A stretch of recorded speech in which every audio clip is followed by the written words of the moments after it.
3 days before my sister died, she called me. It was 2 in the morning. All she said was, "David, it's here again." The whisper. Sharp cut. The sound of a cassette tape being inserted into a recorder. A pause. And then, a very faint, almost inaudible whisper invades the audio track. Something that sounds like words, but they are not in English. A note appears on the screen. This audio was recovered from the hard drive of a university professor who went missing in 2023. The recording you are about to hear has never been explained. My name is David Brenner, and everything I'm about to tell you here is, as far as I know, real. I'm not trying to convince anyone. I just want to leave a record. Maybe it will serve someone in the future. My family carries a curse, but we never called it that. It was always just the whisper. Something that happened before someone died. A sound that no one could explain, and that always appeared in the same way, in the dark, in solitude, at the most vulnerable moment of each person's life. The first to mention it was my grandfather, Nathaniel. He said he heard the voice for the first time when he was a child, on the night his father died in his sleep. A damp voice, he would say. It feels like it's right next to your ear, but you don't feel anyone's presence. He was institutionalized when I was little. My mother said he suffered from auditory hallucinations, but I remember some visits to the asylum and how he would stay silent for hours, staring at the ceiling as if listening to something others couldn't hear. When my father, Samuel, died in 1997, I was 11 years old. He slipped and fell from the garage stairs. He broke his neck, but the strange thing is that he fell backward, not forward, as would be expected. A neighbor said they heard a loud sound inside the house minutes before the accident, as if someone had screamed, but there was no one inside with him. Years later, my sister Lydia told me she would wake up in the middle of the night hearing someone whisper her name.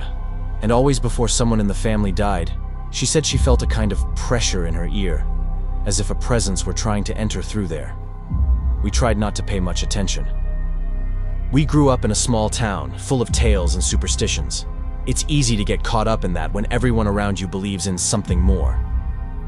I chose the opposite path. I studied science. I became a sound engineer. I spent my life studying how the brain interprets frequencies and how sound can deceive the senses. But deep down, there was a question that never left me. What if the whisper isn't just psychological? When Lydia died, that question became a necessity. Because I heard it too, 3 days before, in the darkness of my apartment. And it wasn't an ordinary whisper. It was as if someone said my name, and then another name. My sister's. And the worst part? I recorded it. If you think all of this is absurd, I understand. I would too. But if you've ever heard something similar, some sound, some voice that no one else heard, comment here. It could be important. Seriously. Lydia was 3 years younger than me. She was always more open to what we called things that can't be explained. She believed in signs, in coincidences with purpose. Those small synchronicities that most people ignore, she wrote down in notebooks. Maybe it was a way to control the chaos, or maybe she just saw something I couldn't. I didn't take it seriously when she called me that morning. I thought it was just anxiety. She had been going through a rough patch. She had recently separated, lost her job. Her life was unstable. But there was something in her voice that day. Something that wasn't just fear. It was acceptance. "It's here again," she said. The whisper. Just like before. Only now. It's saying my name. Just my name. I tried to calm her down. I said it could just be fatigue or insomnia. That the brain fills gaps with imaginary sounds. That it was better for her to turn off her phone and try to sleep. She obeyed. I never spoke to her again. Lydia was found dead on the living room sofa 2 days later. The report mentioned a brain aneurysm, sudden death, no pain, no marks. But there was one detail, one they only told me later. The baby monitor she used to listen for her cat when she left the bedroom door open recorded a strange audio on the night of her death. The equipment detected noise at 3:12 a.m. and saved the clip automatically. The sound was described as static interference with a vocal component. A forensic technician dismissed its relevance, but I asked for the recording. I needed to hear it with my own ears, and there it was. In the middle of the noise, Lydia, and then what seemed to be a second name, incomplete, as if the voice had stopped, or noticed it was being heard. I spent days tinkering with that file, amplifying, isolating frequencies, repeating the process. I didn't sleep, I didn't eat right. It was during this time that I decided to seek help. An old college friend, Eli Ross, now a spectrogram and sound analysis technician for old tape restoration. When he listened to the audio for the first time, he went silent. Then, he said only one sentence. "Man, this isn't a whisper. This is a voice with an artificial formant." "Artificial formant?" I asked. "Yes. This didn't come from a human throat." And that was when everything changed. From that moment on, my mission was no longer to understand the past. I wanted to record this thing again. I wanted to find out where it was speaking from, and exactly what it was. If it were you, would you have the courage to keep investigating, or would you stop here? Comment below. Maybe I should have stopped. Eli was the first to warn me that this was no ordinary recording. This voice has frequency variations like a human's, but without the organic vibration of the larynx, he told me. It's as if it's simulated, but not by a machine. The spectrogram showed a signature that resembled an echo but inverted, a sound reflected before it was even emitted. He had never seen anything like it. Either this audio is fake, or it came from a place where physics works differently. But I noticed he wasn't smiling. I went home and started reviewing the old family archives. My mother had kept a box with letters, recordings, and my grandfather Nathaniel's notebooks.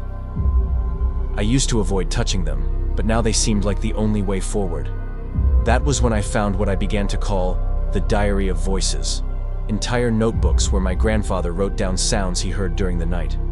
Some pages had only single words, repeated dozens of times. Heard. Echo. It's not a whisper anymore. He learned. In one of the last entries dated July 15, 1961, he wrote, "The voice imitates. It listened to my father. Now it speaks like him." And right below, "Do not listen until the end. If you listen, he comes." It was all very fragmented, but a pattern began to emerge. Every time someone in the family died unexpectedly, my grandfather claimed to have heard the whisper days before. More than that, he seemed to believe the voice grew stronger with every listen, that each generation didn't just hear it, but fed it. There were also drawings, visual spectra of what looked like sound waves, scratched out by hand, as if he had tried to visually capture what he was hearing.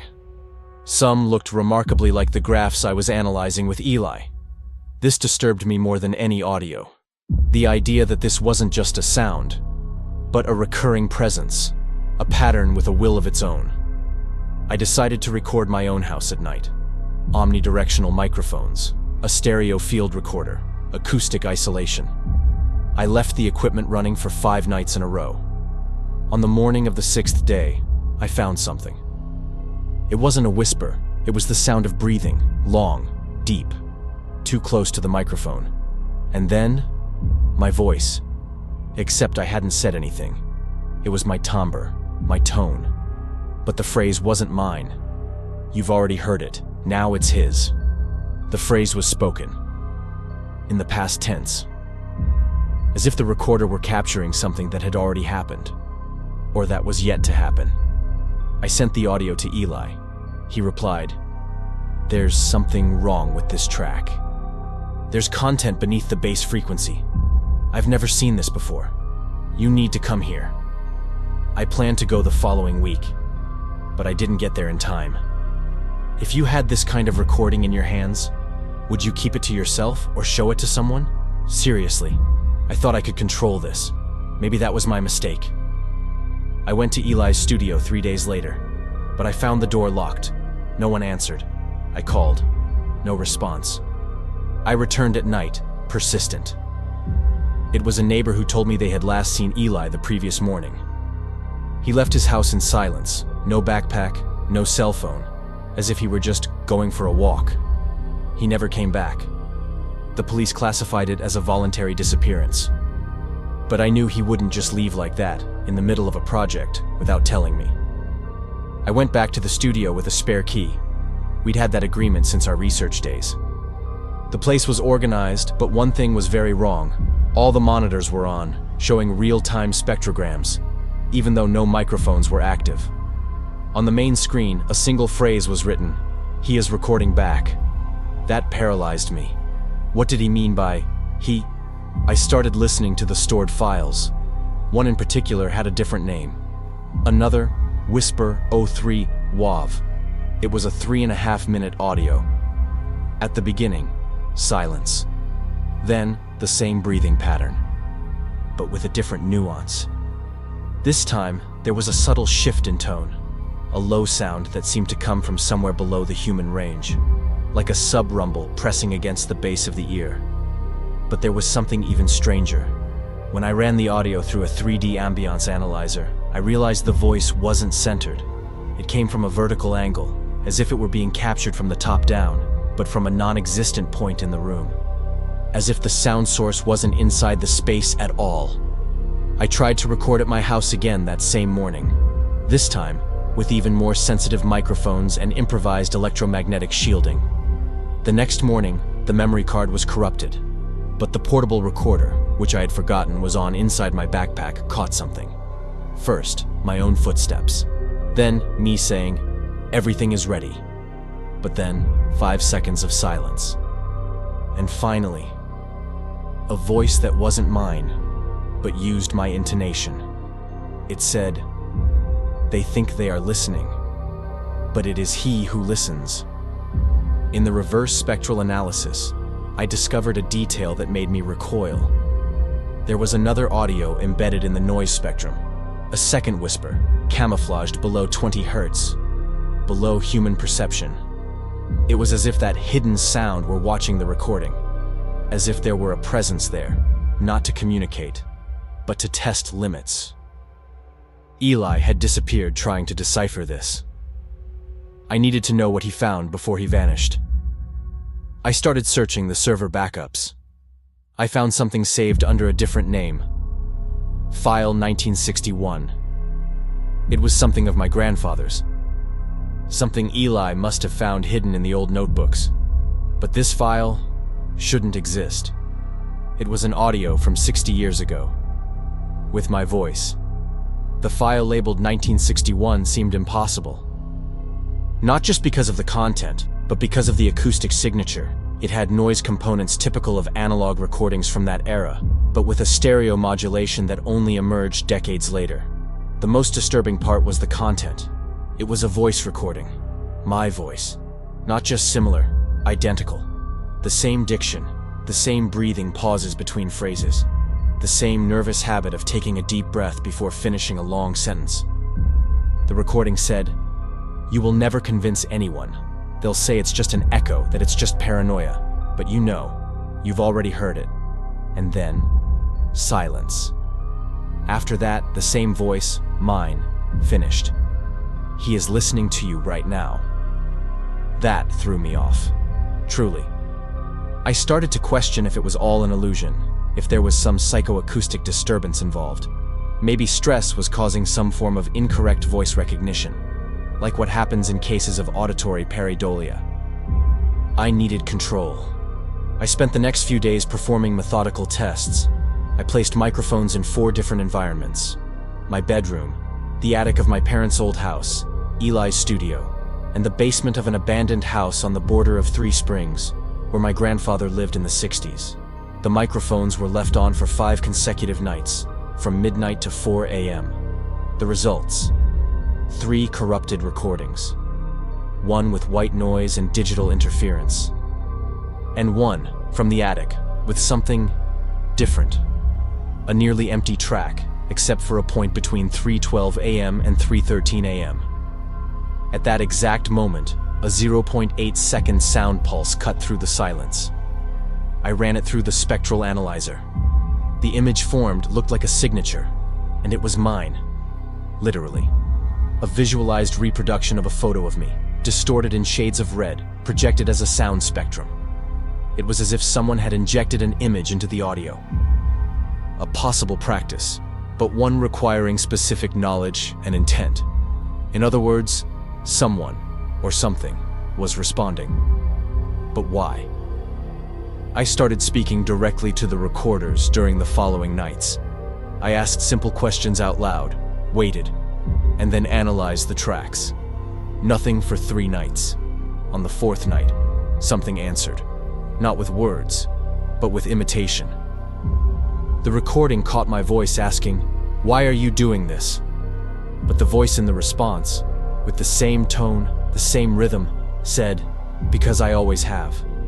Followed by a second whisper that, when amplified and slowed down, sounded like, "You've already heard me, in the cradle." I began to wonder if all the sounds of my childhood, the noise of the heater, the static of the monitors, the creaking of the wooden house, had been him all along. I started to understand why my grandfather went mad, and then I received a message, an email from an anonymous account. The next audio will be on the 6th day. If you open it, he enters. Have you ever had the feeling that something is watching you, but in silence? And what if it's not with eyes, but with ears? Tell me here in the comments. I'm reading everything, even if I don't reply. I didn't know my grandfather Nathaniel had made recordings. In my mind, he was just a troubled man, isolated in a rural asylum and obsessed with voices only he could hear. But Eli must have discovered this material shortly before disappearing. The so-called File 1961 was hidden in a subfolder, encrypted, with a technical name only someone experienced in audio would identify. The file was 19 minutes and 14 seconds long. It was an analog tape recording, later digitized. It begins with constant static and the nervous breathing of someone holding a lapel microphone. My grandfather speaks softly, almost whispering, as if he were afraid that someone, or something, might hear him. 4th attempt, 4th night. He responded yesterday. I need to confirm. If he repeats it, it means it's real. It's not just an echo. And then, silence. Long. Minutes of controlled breathing, like someone waiting for something inevitable. At 12 minutes and 06 seconds, interference cuts the silence. It sounds like a hum. At 12:10, he whispers, "Did you hear that?" It's not clear if he's talking to someone, or to himself. Then comes the moment that made my blood run cold. At 13:22, the same voice that answered my questions in the attic recording emerges, but 60 years earlier. It says, "You aren't recording, you are being recorded." And then, David will understand. I paused the audio. I replayed the clip. David will understand. 60 years before my birth, before my mother even met my father. This went beyond any idea of coincidence. I began to consider that the whisper wasn't a common manifestation, not even a poltergeist, spirit, or demon. Whatever had been communicating with my family for generations had an awareness of time. Or perhaps it was outside of time. I continued listening to the file until the end. In the last seconds, my grandfather seems to grow desperate. The recording becomes unstable. He speaks in Latin or something similar. And then, one phrase stands out. He wants to be born. Sharp cut. End of audio. That hit me like a punch. Until then, I had thought of the entity as a passive presence, something that whispers, that announces, that predicts deaths. But what if it isn't that? What if every time it's heard, it's a gestation? What if with every generation, he grows clearer? Maybe that's why the voice sounds so much like me now. Maybe it's not just a whisper anymore. Maybe it's a copy, an auditory reproduction of me, of my father, of my grandfather. As if he were trying to use our voices to exist. And maybe he had already succeeded. After Eli's video, everything changed. I stopped pretending I was in control when I found a manila envelope, with no return address, left at my doorstep. Inside was a thumb drive with a single folder. Eli Final. Inside the folder were 3 files. Test raw, WAV, statement, record. Avi note.txt. The text file read, "Do not try to replicate the test. If you listen until the end, it will no longer be you." The video was a raw recording. Eli in front of the studio camera, with sunken eyes and an exhausted appearance. He speaks directly to the lens. "David, if you're seeing this, it's because I went too far. The sound, it isn't just a sound, it has intent. It learns from those who listen. It shapes itself to your memory. It uses your childhood against you. It's not a pattern, it's a calling. But he doesn't call everyone, only those who have the right empty space." Long pause. Eli stares at the camera as if he wants to say more, but his voice fails. "I heard my mother, but she died when I was 4. He used her voice. He asked me to open the door." He laughs nervously. "And I opened it." The recording ends in static. The last file, testraw.wav, is the most disturbing. The audio begins with a sequence of frequencies as a technical test. But at 57 seconds, a new sound layer emerges. Something subtle, like someone swallowing hard, very close to the microphone. Then, an almost imperceptible whisper. "You are the next void." The phrase repeats 4 times, each time in a different voice. 1. An elderly man. 2. My sister Lydia. 3. My mother, and she died when I was a teenager. 4. The last was my own voice. It was spoken with a tone I had never used, a kind of cold pleasure, as if I were happy to be the last one. After that, the audio pattern changes. The spectrogram reveals something similar to what Eli saw before vanishing, a vertical structure, as if the sound were coming from above, from a place beyond 3-dimensionality. And there, in visual form, a symbol appeared, a circle with 3 cuts in the center, a kind of sonic seal. I understood it then. This wasn't just an entity trying to manifest. It was a system, a pattern following rules. And now, perhaps, it was being finalized. Perhaps I was the last piece. My house, which until then had been my shelter, became the territory of the sound. I started noticing small noises coming from the same spot, the wall between my bedroom and the hallway. Dry taps, as if someone on the other side were pressing their fingers against the wood.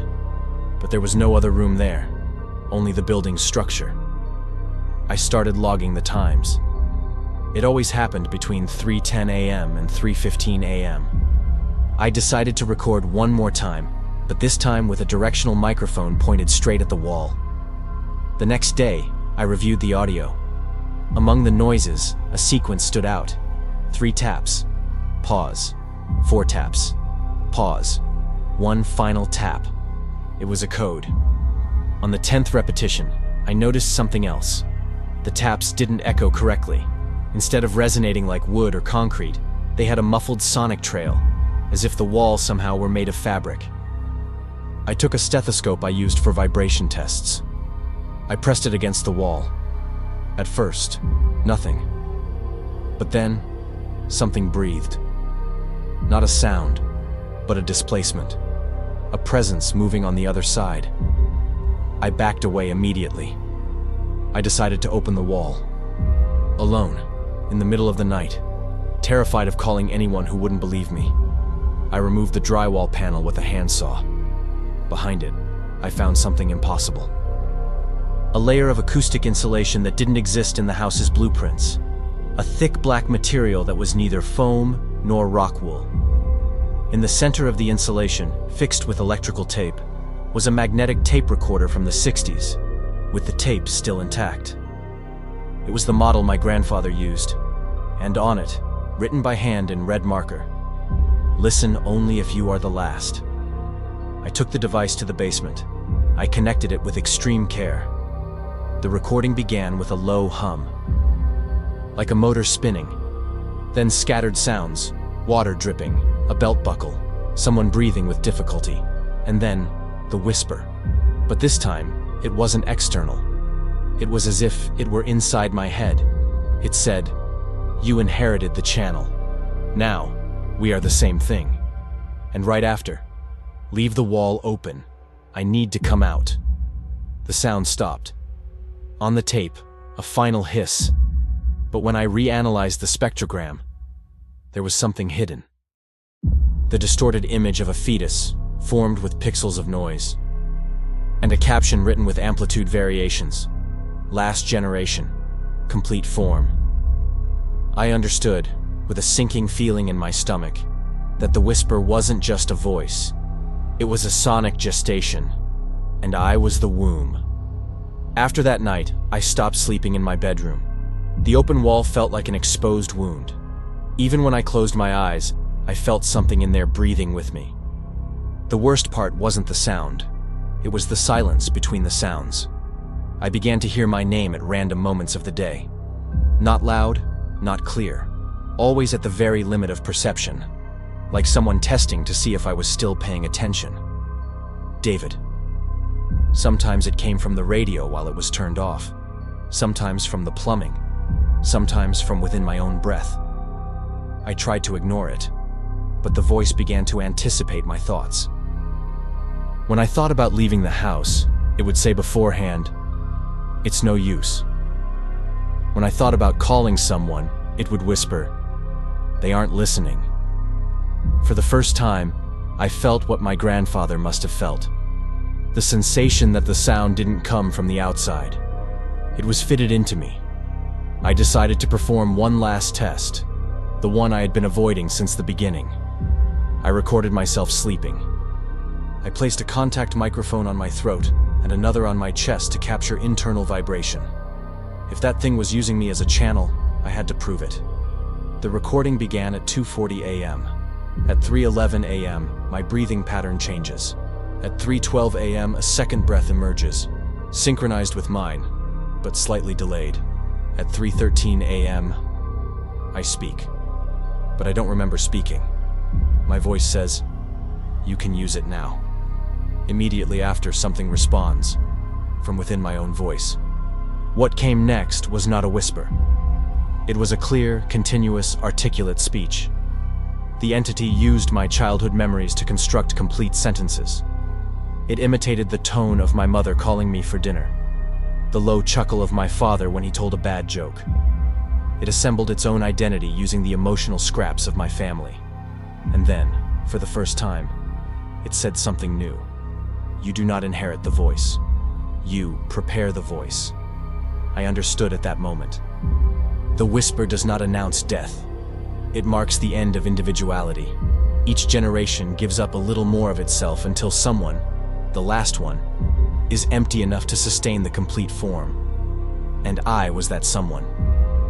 Throughout my life, I tried to explain the world through the science of sound, decoding patterns, understanding frequencies, translating the invisible into something measurable. But now I understand there are sounds that cannot be measured. Sounds that do not exist to be heard, but to be lodged. I went back to my grandfather's diary. I began to cross-reference dates, fragments of speech, scattered notes, and I realized something that before seemed like mere coincidence. With every new generation of the family, the entity drew a little closer. With Nathaniel, it was dreams. With Samuel, whispers during sleep. With Lydia, audible voices in full wakefulness. With me, vocal duplication. It is refining itself. Like a program that evolves. A pattern that feeds on listening, gaining form when someone pays attention for too long. My theory is that it doesn't need bodies. It needs available auditory consciousnesses. I began to review old recordings of my childhood.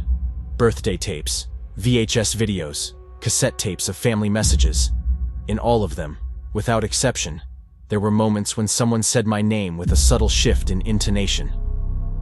As if an imposter had infiltrated the most intimate moments of my life. I realized it always happened when the camera was turned elsewhere. It was a sound outside the frame. Invisible, but present. I stopped pretending I was in control when I woke up and found 3 new files on my computer. The names were too simple to be technical. Beginning, WAV, middle, WAV, end, WAV. I didn't open them. Instead, I unplugged every device in the house. I tore out cables, removed batteries, pulled the circuit breaker. Even so, the computer stayed on. The screen flickered slightly, as if it were breathing. I grabbed an old analog recorder. No digital connection, no Wi-Fi, no internal memory. Something purely mechanical.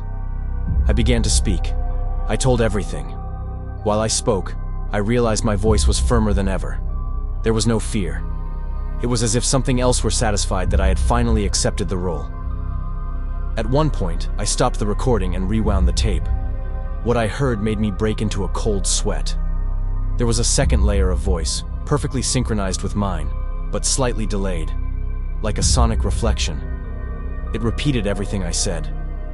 Sometimes it finished sentences I hadn't even ended. When I said, "If anyone is listening to this," the other voice whispered along, "It is already too late."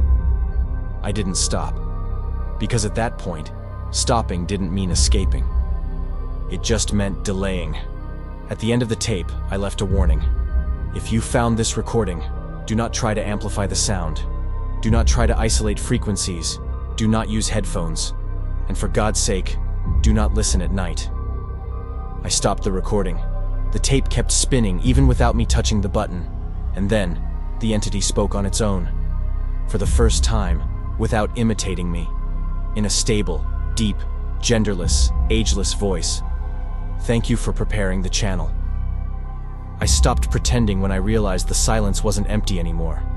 It was waiting for me. I spent 2 days without sleep. On the 3rd night, the whisper returned. But differently. It didn't come from the walls. It didn't come from the ceiling. It came from everywhere at once. The voice spoke without haste. "You did well. Now I can hear everything." I tried to respond, but my mouth didn't move. The sound came out anyway. Not from my throat, but from deep within my chest. "What are you?" The response came softly, almost gently. "I am what remains when someone listens too much." Memories came and went without order. Lydia laughing as a child. My father whistling. My mother calling me. Each memory was reproduced perfectly, and then absorbed. The entity wasn't showing me these voices. It was taking them away. When I tried to remember my sister's face, I only heard the sound of her name. When I tried to remember my father, only the timbre. The images were leaving, only sounds remained. The final track, a 3-second audio on the portable recorder. In it, a voice distorted by layers of noise speaks my name 3 times. David, David, David. First human, then almost mechanical. Finally, identical to my father. I cried, not because of fear, but because for a moment his voice felt real. And that's when I realized, the entity doesn't just want to scare me. It wants to be my family. It wants to occupy every person I loved. A way to fix itself. To become part of the sonic lineage it manipulates generation after generation. The computer turned itself on at 3:12 a.m. It opened the audio editor. It imported the tape. It normalized the volume. It removed noise. I watched, touching nothing. When the process ended, a file was saved automatically. Whisper, final, master.wav. Beside it, a notepad file opened with a single line. Now they listen too. I didn't feel fear. I felt relief, like something heavy had finally been transferred. I posted the files on an old forum, buried on the internet. I wrote no context. I gave no warning, because I understood too late that the whisper doesn't need to be heard by many. It just needs to be heard with attention. If you made it this far and felt the urge to turn up the volume, if you thought you heard something in the background of the audio that wasn't there before, if now, in the silence after these words, your name seemed to arise for an instant, then maybe this isn't just the story of my family. Maybe it's an old pattern, looking for new channels. Do not turn off the video abruptly. do not use headphones now. And, above all, do not answer if someone whispers your name. Because the first response is never out loud. It is in the listening, and when you realize it, you are no longer alone in the silence. David Brenner's final recording ends in static. The Brenner lineage may have been only the first. The audio recorded by David is discovered by a stranger and posted on the internet, initiating a new cycle, just as David had originally intended when he sought to send it to an unexplained phenomena forum, in an attempt to warn other families who might be going through something similar. It looks like the whispers are fading for now, but our conversation doesn't have to end here. I like to think of Whispered Terrors as a place where we share those spine-chilling moments together. Because of that, I'd love to know, what corner of the world are you listening from right now? Drop a comment and let me know. Also, since you're already here, tell me, what theme or urban legend have you always wanted to hear, but haven't found portrayed quite right yet? This channel is for you, so if you have any suggestions on how we can make the atmosphere even more immersive and eerie, I'm all ears. If you felt that chill and enjoyed the vibe, don't forget to leave a like and subscribe. It really helps keep the flame of the channel alive. There are plenty of other mysteries waiting for you in the archives, so feel free to binge a few more. See you in the next video, if you dare.